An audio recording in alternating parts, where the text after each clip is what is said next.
আবার নতুন করে মুন্সিগঞ্জ জেলা বিএনপি দায়িত্ব গ্রহণের পর জিয়াউর রহমান শহীদ জিয়ার মাজারে শ্রদ্ধাঞ্জলি এবং ভাষা পাঠের জন্য তখন মনে হয়নি যে তিনি দ্রুত পৃথিবী থেকে বিদায় নেবেন। তার যে স্বচ্ছ এবং বিনয়ী কথাবার্তা, সেটা শুধু আমাকে নয়, যারা তার সাথে এসেছে সবকে মুক্ত করার কথা।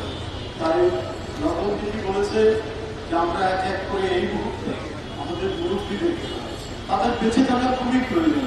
তার প্রজ্ঞা, তার অভিজ্ঞতা এবং তার দীর্ঘদিনের অভিজ্ঞতা তিনি সঞ্চয় করেছেন। দেশের একজন খ্যাতনামা উদ্যোক্তা হিসেবে, দেশের একজন রাজনীতিবিদ হিসাবে, একজন জনপ্রিয় মানুষ হিসাবে তার অভিজ্ঞতা এবং তার যে নির্লোভ রাজনীতিবিদ হিসাবে তার যে পরিচিতি, এটা আজকে খুবই জরুরি ছিল।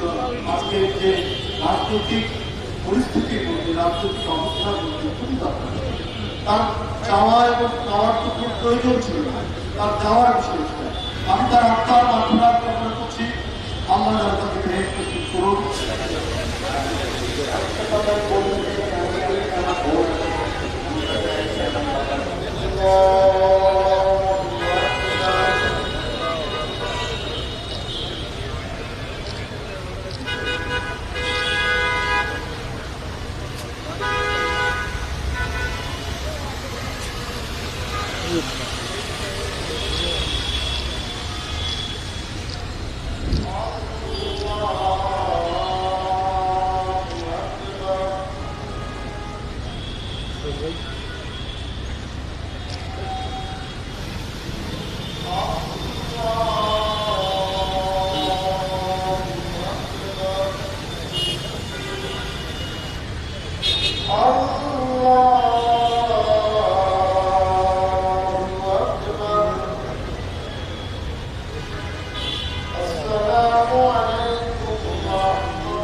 Vai,